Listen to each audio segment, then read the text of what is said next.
ಗೆ ಸ್ವಾಗತ. ನಾನು ಡಿಂಪ್ರಿತಾ ಯಶವಂತ್. ಇದೀಗ ಹೆಡ್ಲೈನ್ಸ್. ಬೆಂಗಳೂರಿನಲ್ಲಿ 2ನೇ ಅಂತಾರಾಷ್ಟ್ರೀಯ ವಿಮಾನ ನಿಲ್ದಾಣ, 5,000 ಎಕರೆ ಭೂಮಿ ಅಗತ್ಯ, ಎಂಬಿ ಪಾಟೀಲ್.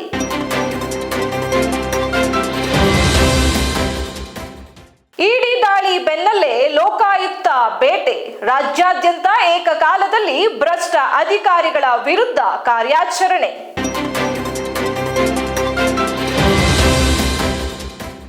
ಮೈಸೂರು ವಿಮಾನ ನಿಲ್ದಾಣಕ್ಕೆ ಭೇಟಿ ನೀಡಿದ ಸಂಸದ ಯದುವೀರ್ ಅವರು ಸೌಲಭ್ಯಗಳ ಸಂಪೂರ್ಣ ಸಮೀಕ್ಷೆ ನಡೆಸಿದ್ರು.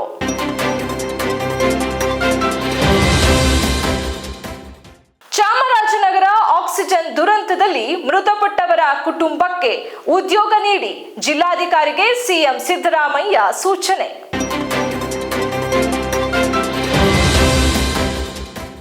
ಸಕಲೇಶಪುರ ಪಟ್ಲ ಬೆಟ್ಟಕ್ಕೆ ಪ್ರವಾಸಿಗರ ಭೇಟಿ ನಿಷೇಧಿಸಿದ ಅರಣ್ಯ ಇಲಾಖೆ.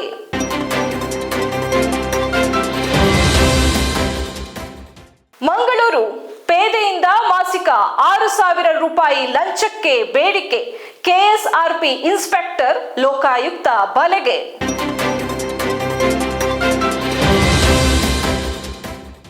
ಬಳ್ಳಾರಿ, ಚಿತ್ರದುರ್ಗ, ತುಮಕೂರಿನ 1,138 ಗ್ರಾಮಗಳಿಗೆ ತುಂಗಭದ್ರಾ ನೀರು, ಪ್ರಿಯಾಂಕ್ ಖರ್ಗೆ.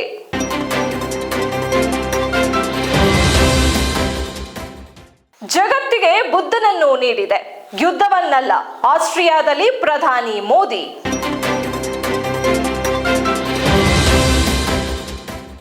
ಆತಿಥೇಯ ಜಿಂಬಾಬ್ವೆ ವಿರುದ್ಧ 3ನೇ ಪಂದ್ಯದಲ್ಲೂ ಟೀಂ ಇಂಡಿಯಾಗೆ 23 ರನ್ಗಳ ಗೆಲುವು.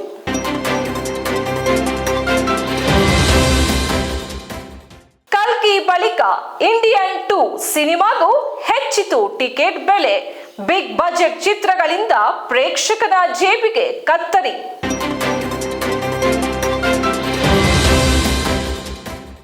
ಇದಾಗಿತ್ತು ಇವತ್ತಿನ ಪ್ರಮುಖ ಹೆಡ್ಲೈನ್ಸ್. ಇನ್ನಷ್ಟು ಸುದ್ದಿಗಳಿಗಾಗಿ ನೋಡ್ತಾ ಇರಿ ಪ್ರಜಾಧ್ವನಿ ಟಿವಿ.